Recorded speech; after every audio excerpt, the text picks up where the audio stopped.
Bertrand Malevaux, bonjour. Bonjour. Vous avez pris l'habitude de nous surprendre avec vos vidéos, avec vos présentations de pièces rares, rarissimes, étonnantes.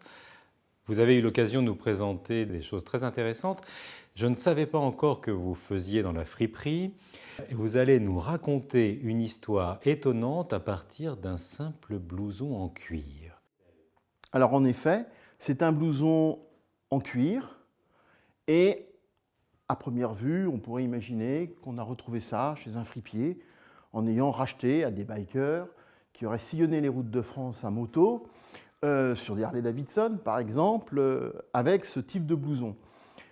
La seule relation qu'il y a entre ces bikers possibles et le blouson, c'est finalement l'origine de la moto Harley-Davidson. C'est-à-dire que c'est un blouson américain, mais c'est un blouson d'un pilote de l'armée américaine de la Seconde Guerre mondiale. Tout démarre à Nantes. Moi, je suis expert, je suis marchand, et je suis installé à Nantes depuis toujours, et toute ma famille est installée à Nantes depuis toujours. Nantes est une des villes, pendant la Seconde Guerre mondiale, qui a subi des bombardements. Des bombardements des forces alliées, anglais, américains, pour bombarder le port de Nantes, qui était un port occupé par la Kriegsmarine, par les forces allemandes. Et le but était de détruire les installations pour permettre plus tard le débarquement du D-Day. La ville de Nantes a subi au total 28 bombardements pendant toute la Seconde Guerre mondiale, avec 442 alertes à la bombe. Les bombardements les plus connus sont ceux qui datent de 1943, dans les journées du 16 et du 23 septembre. Au total, plus de 1500 Nantais ont péri sous les bombes des Alliés. Ça fait partie de ces dommages collatéraux. Alors c'est une histoire toujours compliquée, parce que ce sont les libérateurs, et d'ailleurs la propagande allemande l'utilisera, qui finalement ont bombardé des civils français. Mais bien sûr, le but était de bombarder le port, ce qu'ils ont réussi, mais qu'en partie. En mai 1944, à la Libération, il y aura au total 12 bombardements qui seront effectués avant la Libération. Et notamment, il y aura un bombardement qui aura lieu le 15 juin 1944, mais ça, ce sera pour la fin de notre histoire. Un jour, je tombe sur une vente sur Internet où il y a ce fameux blouson en cuir qui est à vendre. Et il retient mon attention pour deux raisons. D'abord parce qu'il est présenté comme étant un blouson de pilote de forteresses volantes, les B-17 américaines. Donc ce sont ces forteresses volantes qui, entre autres, ont bombardé Nantes. Donc je trouve que ça fait partie de l'histoire locale. Qu'il y ait un insigne sur le blouson, vous voyez, un patch. Et ce patch indique que le blouson, a priori, on verra après si c'est vrai, appartiendra à la 8e Air Force, le 306e groupe et le 369e escadrille. Et il se trouve que cette escadrille, en effet, je le savais par les notes, a bombardé Nantes. Lors de la mise en vente, le vendeur indique que ce blouson appartient à un lieutenant de la 8e Air Force. Je me pose la question de savoir si ce blouson aurait été parmi ceux qui auraient survolé Nantes pendant la Seconde Guerre mondiale. Je me porte acquéreur de ce blouson. J'apprends qu'il est accompagné d'un ensemble important de documents. Dans ce cadre-là, une expertise doit être faite pour voir si c'est juste, si c'est déjà un blouson de la Seconde Guerre mondiale, parce qu'on va voir que c'est un blouson qui a été créé dans les années 30, mais qui a survécu après la Seconde Guerre mondiale. Donc, est-ce qu'il date bien de la Seconde Guerre mondiale? Est-ce que c'est un blouson qui a vraiment été porté par ce personnage que l'on affirme? Et est-ce que ce personnage était sur Nantes? Ce qui ajoute un intérêt pour moi par rapport à des blousons d'autres théâtres d'opération.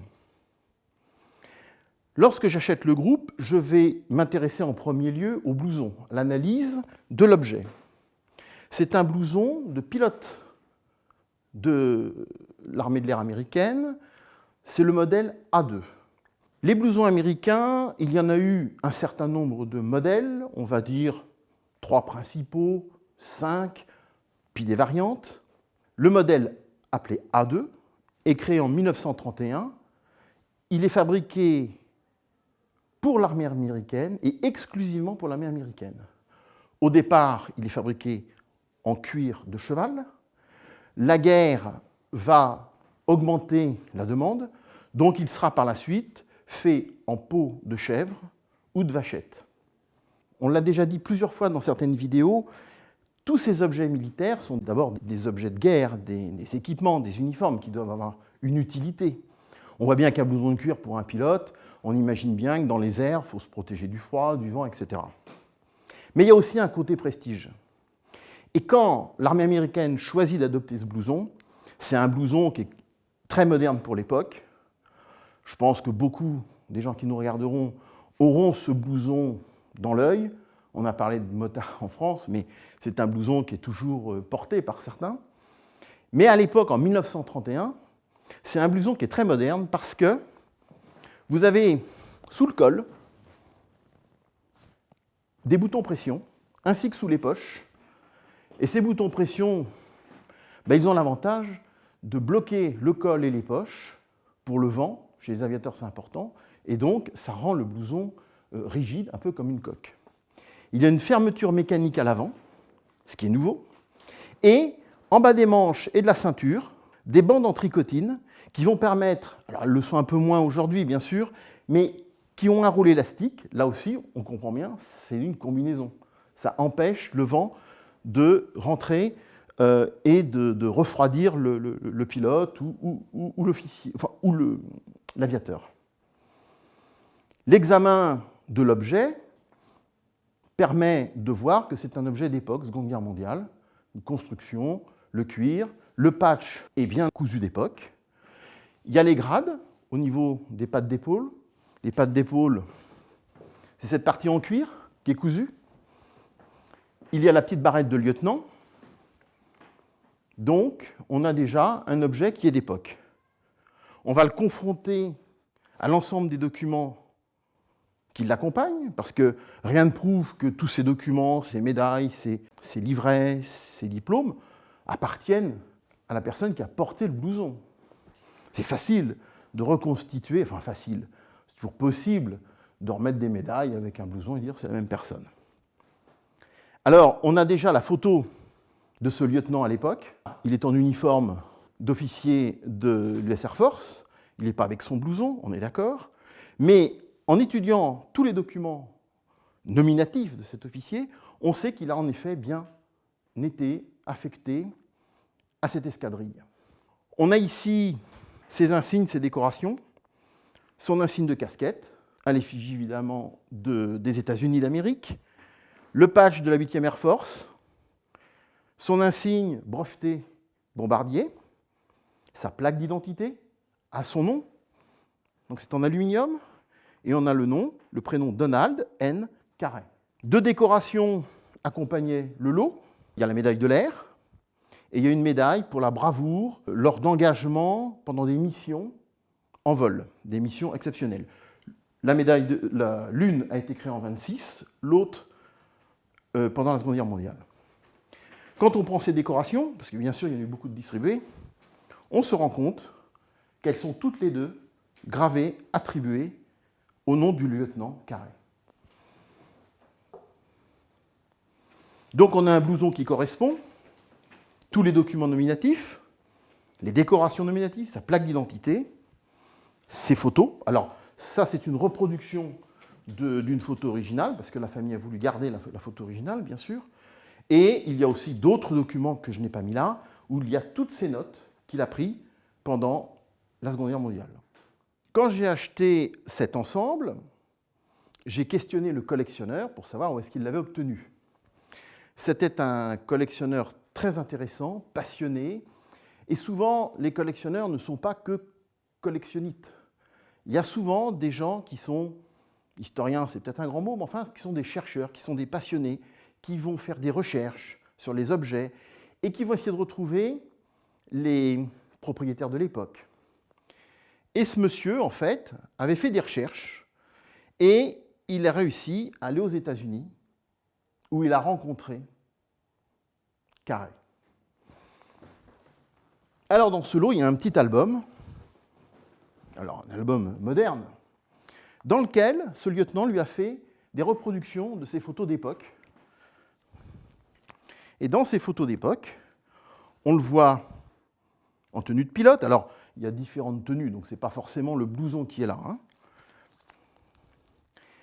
Et ce qui est très intéressant, c'est que ce collectionneur a eu l'idée de faire une chose qui est rare, mais qui est formidable pour des objets où on a encore le contact avec le propriétaire d'époque. On a une photo donc d'époque de ce lieutenant Carré avec un autre blouson, un blouson plus simple qui n'a pas le patch. Mais par contre, quand il lui a vendu son blouson, il a réenfilé son blouson d'époque pour bien montrer que c'était le sien. Donc là, on a une attribution, une filiation, si je puis dire, absolument complète. Si on rentre un petit peu dans les documents, parce que l'histoire, évidemment, elle est intéressante, mais bon, est-ce qu'il a vraiment survolé Nantes? Alors, eh bien, il se rappelait de toutes ses missions, mais il en a fait quand même un certain nombre. Au total, il a fait plus de 30 missions. Et ce qui est intéressant dans l'ensemble de ces documents, c'est que on a la feuille qui liste toutes ses missions. Et dans ces missions, on voit que le 15 juin 1944, il a en effet survolé Nantes, il a bombardé Nantes. Et ce qui est encore plus incroyable, c'est que l'on voit qu'il y a une enveloppe des services secrets où il recevait ses ordres de mission. Et cette enveloppe a été envoyée principalement le 2 juin 1944, car lors des journées du 3, 4, 5 et 6 juin, ce lieutenant a fait les bombardements préparatifs au D-Day et il a bombardé aussi le D-Day. Et ce qui est intéressant sur cette feuille qui liste toutes les missions, puisque c'est une feuille qui reste au sein des forces américaines, donc les Allemands n'y ont pas accès, mais malgré ça, compte tenu que cette opération du D-Day était totalement secrète, eh bien, pour ces jours, la seule indication, vous voyez, on a par exemple le 2, Liège, Belgique. Là, le 15, on aura Nantes, France. Eh bien, du 3 au 6 juin, on a juste l'indication trajet spécial pour la France. Tout était codé. Donc, grâce à ces documents, eh bien, notre blouson, qui aurait pu être le blouson d'un cycliste qui parcourait les routes de Nantes ou de France, devient un blouson assez historique, surtout pour la ville de Nantes, mais beaucoup plus largement, c'est quand même un des pilotes qui a participé au D-Day. Que représente le macaron? Dans l'armée américaine, chaque groupe, chaque escadrille, chaque bombardier avait ce que l'on appelle, on va appeler ça un dessin, souvent tiré de la bande dessinée, choses comme ça. Et cet insigne était peint sur le nez des avions, donc ça s'appelait un Nosart. Et bien sûr, les pilotes étaient très fiers de l'insigne de leur avion. Et donc, chaque avion choisissait des insignes. On a des Mickey, on a des Donald, on a plein de choses. On a des animaux qui lancent des bombes. Enfin, c'est extrêmement varié. Il en existe autant qu'il en existe d'avions. Et on retrouve ça sur les chars, on retrouve ça sur les U-boats de la marine allemande, où là aussi, ils mettaient des insignes qui correspondaient à leur ville, qui correspondaient des caricatures de Churchill. Enfin, il y a tout ce côté imagerie. Et c'est vrai que venant des Américains, on a des images qui nous font penser aux dessins animés de l'époque et aussi aux bandes dessinées, aux films qu'ils ont faits, aussi de propagande. On voit sur la table un journal avec des photographies d'époque. Est-ce que ce sont des photographies représentant ce lieutenant ou ce sont d'autres choses? Ce sont des photographies qui représentent des soldats, des aviateurs du groupe auquel il appartient, le 306e. Donc pas spécialement Carré, mais ses compagnons d'armes. En fait, ce journal, ce qui est intéressant, c'est que là encore, puisque c'est un ensemble cohérent, on peut prendre tous les éléments, il n'y a rien d'anachronique. Donc, il y a l'étiquette du journal qui l'envoie au nom de cet ancien combattant, donc on a son adresse, et donc le journal de son groupe, forcément, auquel il faisait partie. Et d'ailleurs, dans l'album photo que je possède, on a les photos de M. Carret dans les salles régimentaires, les salles de souvenirs de ces différentes associations. Bertrand Malevaux, merci beaucoup. Merci.